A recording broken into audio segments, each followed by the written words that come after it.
E o tema desse estudo hoje é: se Cristo não voltou, os evangélicos não sabem nada.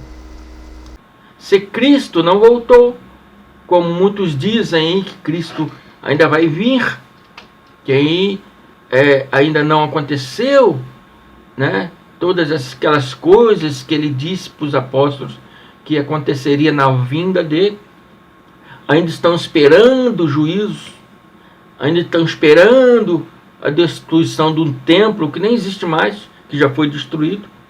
Essa é a prova que Cristo já veio. Porque ele disse que quando ele viria em juízo contra Jerusalém, contra o povo judeu. Esse é o nosso tema de hoje. Muitos vão dizer: esse irmão André está louco. Eu me importo sim pela morte de Jesus, a morte física. Eu me importo sim. Esse irmão aí está maluco. Para mim ele não morreu em vão. Então, abençoado, eu lhe faço uma pergunta. Se ele não morreu em vão para você, por que você se batiza nas suas congregações? Por que você ainda jejua? Por que ainda se esforça para participar da ceia, que dizem ser a ceia do Senhor? Por que se esforçam para cumprir todos os dogmas, rituais, que a igreja, a sua congregação, a sua chamada igreja, pede para que você faça, que o seu pastor ensina que você tem que fazer? Por que você ainda faz? Se você faz e acha que seu pastor está correto, você tem que fazer esses dogmas, esses rituais, né? Cear, jejuar, subir no monte, batizar, são rituais. Participar da ceia, são tudo rituais. Rituais levíticos, rituais da lei de Moisés. Se você ainda acha que deve praticar esses rituais, não, a lei não foi revogada para você, Cristo ainda não voltou. Amém? Então eu digo sim, para você que crê nessas coisas, Cristo morreu em vão. Olha o que o apóstolo Paulo diz lá em Romanos 6,3. Porventura ignoreis que todos nós, ele está falando com aquele povo lá, nós já nascemos batizados. Ele está falando para aquele povo lá que achava que deveria ainda cumprir a lei, embora o sistema religioso moderno ainda cumpre a lei, mesmo inválida testamentariamente, mas cumpre.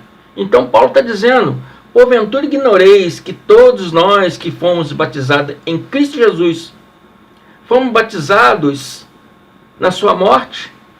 Ele está fazendo a pergunta. Você ignora que você foi batizado na morte de Cristo? Quando Cristo morreu, o Jesus, homem, morreu. Morreu todos aqueles que acreditava, que cria nele. Morreu o velho homem de todos aqueles homens.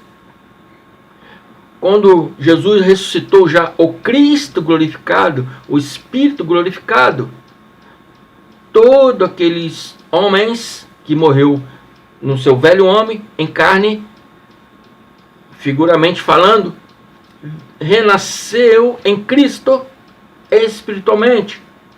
Por isso lá em Atos ele diz: recebei o Espírito Santo. Amém? Estão compreendendo isso? Espiritualmente Cristo já batizou a todos. Mas você acha que o pastor ensina correto batizar em águas? Na piscina, na chamada igreja, ou lá no rio, lá? Se você acha isso correto, Cristo morreu em vão. Você está dizendo: não, isso é mentira, ele não me batizou. Mas Cristo batizou a todos lá no madeiro. Isso é receber Cristo em vão. É fazer aquilo que ele já fez por você. Você não precisa mais batizar, porque já te batizou a todos. E nós que nascemos depois do dia do juízo, que foi do ano 70 para cá, já nascemos batizados em Cristo, não precisamos batizar. Se você crê nisso, sim, Cristo morreu em vão. E Paulo ensina isso no ano 55 ao ano 58 depois de Cristo.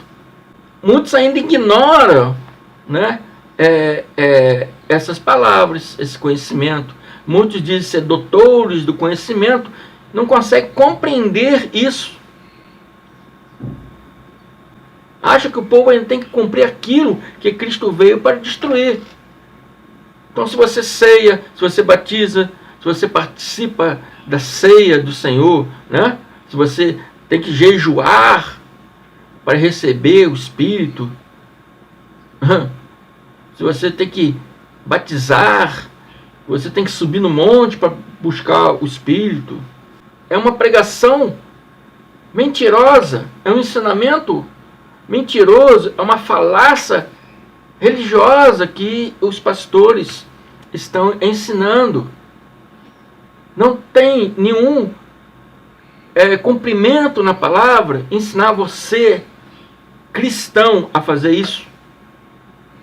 Hoje, no tempo da graça, você não deve fazer isso, porque isso era para aquele tempo, para os judeus, antes do juízo.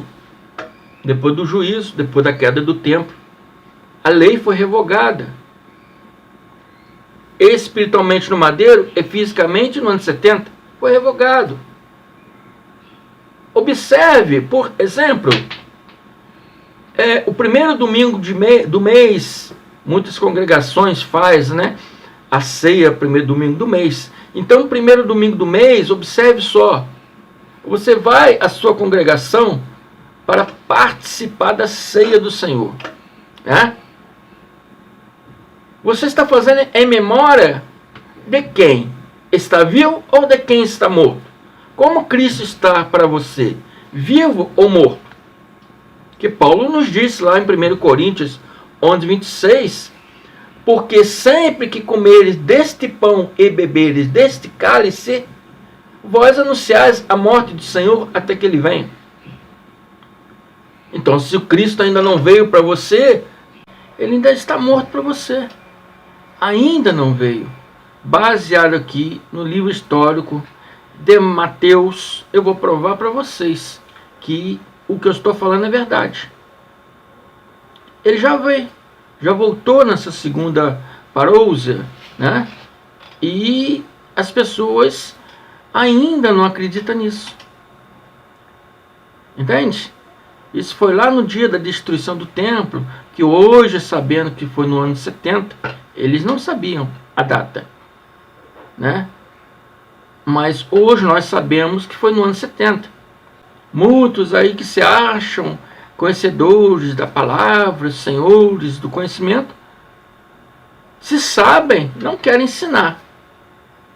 O motivo por que não querem ensinar? Porque quer manter você sempre ali na ignorância.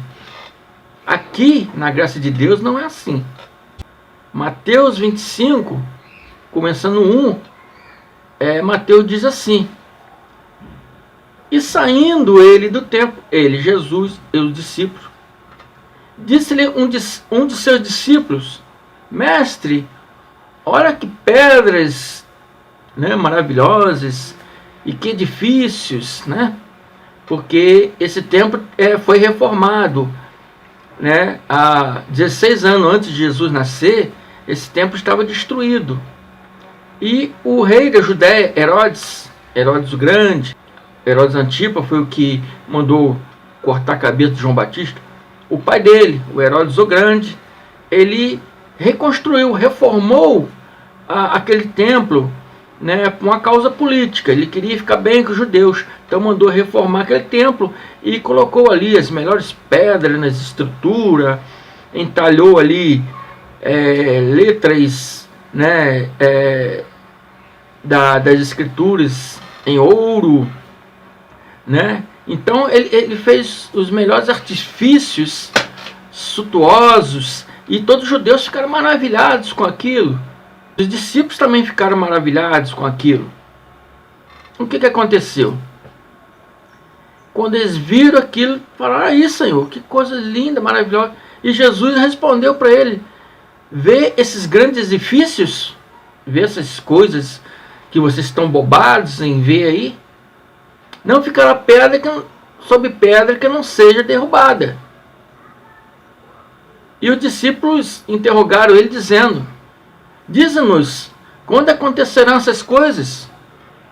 Qual será o sinal da tua vinda? Olha só. Qual será o sinal de tua vinda e do fim dos tempos? Esse fim do tempo é o fim daquele aion, daquele tempo ali que eles viviam. Não é fim do mundo. Muitos aí pregam o fim do mundo. Não é fim do mundo. Fim daquele ciclo. O ciclo final da lei para a graça. Estão me entendendo? Não é o fim do mundo. Fim daquele ciclo, daquele aion, daquele tempo. Eles perguntaram a ele: diz-nos quando acontecerão essas coisas. Qual será o sinal da tua vinda? Preste atenção, abençoados. E do fim dos tempos. Hoje sabemos que foi em 70, quando o exército romano, liderado por Tito, invadiu Jerusalém. Naquela época eles ainda não tinham esse conhecimento. Jesus então falou: não, isso compete a Deus. Nós não sabemos, né? Eu ainda farei um estudo falando sobre isso aí. Que tem abençoados aí falando: não, a Bíblia diz que nem Deus sabe, só Deus sabe. Que Jesus não sabia, ninguém sabia, só Deus sabe. Como é que esses pregadores da graça aí sabem? E Jesus não deu a data. Hoje sabemos, né, de acordo com o Evangelho, com a história, que foi no ano 70, quando o exército romano invadiu Jerusalém. Mas Jesus, ele deu uma comparação do que aconteceu com Daniel. E aí Jesus responde e diz: ou quando vocês virem, não nós, não nossos filhos, não nossos netos, mas aquele povo daquela época, quando vocês virem, algumas Bíblias, virdes, o sacrilégio terrível, ou abominação desoladora, em algumas Bíblias, o qual falou o profeta Daniel, no lugar santo, ou algumas Bíblias, está aonde não deve estar. Quem lê entenda. Para você entender, quem lê entende, para você entender, tem que saber o que aconteceu lá na época de Daniel. Então, os que estiverem na Judéia, não é aqui no Brasil,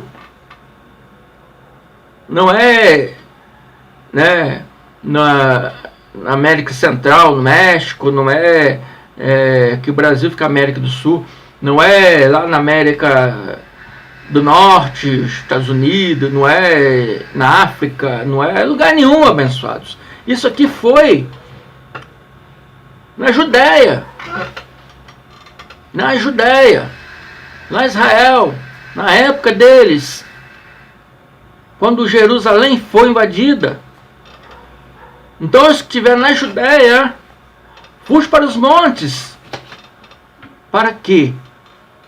Para não ser pego pelo exército romano, porque eles sacrificaram os judeus, destruíram o templo todo, botaram fogo na cidade toda, destruiu tudo, o templo e tudo.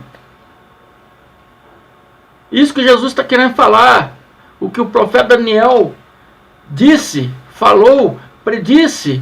Houve uma invasão na época do profeta Daniel, pelo grego Antíoco Epifânio IV, que profanou o templo, né, judaico, e ali ele botou uma estátua do seu deus Zeus, né, no templo de Ial, nosso pai.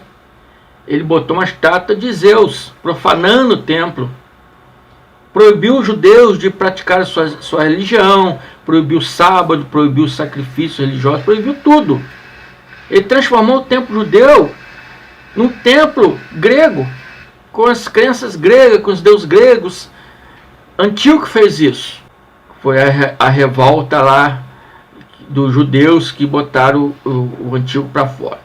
Então Jesus está dando uma referência. Jesus quer dizer E isso acontecerá novamente. Né? Quem estaria onde não deveria estar?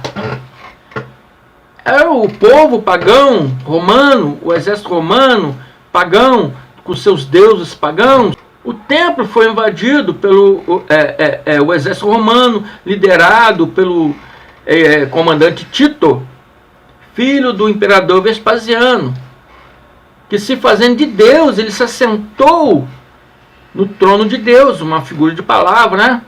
E se fez ele próprio Deus, né? Ele sacrificou judeus, ele destruiu toda a cidade, tacou fogo em tudo. Aquela objetos de adoração, né, do templo, ele mandou quebrar tudo, destruiu tudo.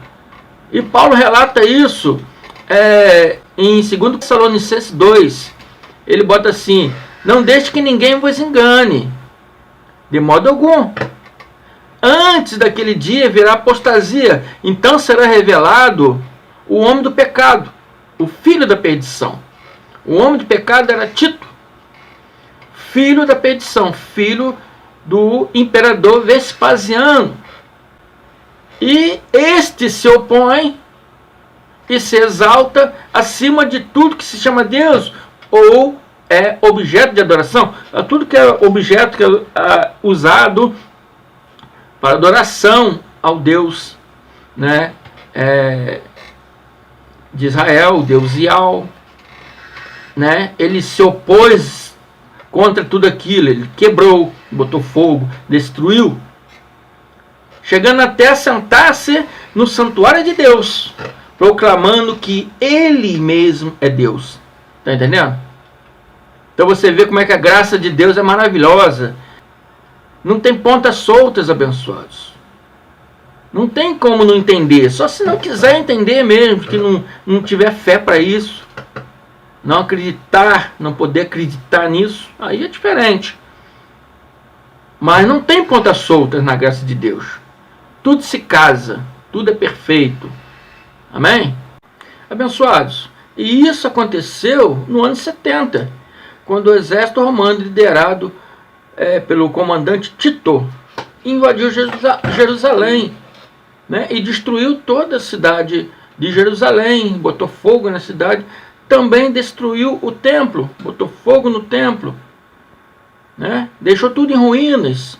Olha o que diz Lucas 21, 20, confirmando novamente o evangelho com a história. E Lucas diz: mas quando virem Jerusalém cercada de exército, saberão que chegou a hora da sua destruição. Isso não vai acontecer.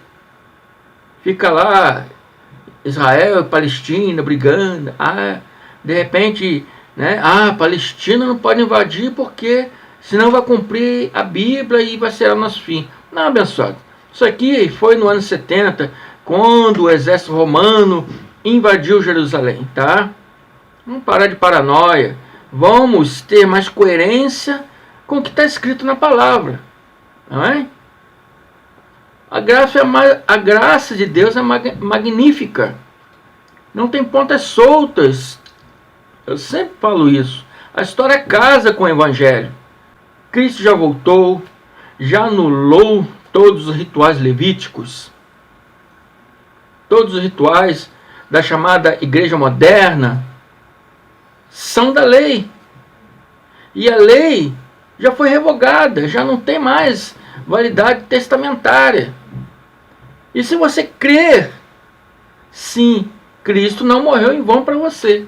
Agora, mesmo assim, se você continua ainda achando que deve praticar esses rituais, se você ainda crê que Jesus ainda não voltou, então, sim, para você, ele morreu em vão. E todo o sacrifício que ele passou para você não valeu, não serviu para nada. Amém?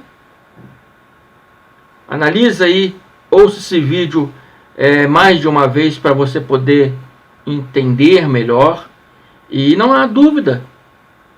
Só para, se você realmente não quiser acreditar, não quiser aceitar o que está escrito. Amém? Espero que tenha entendido aí. Amém? Até mais. Fico por aqui. Graça e paz.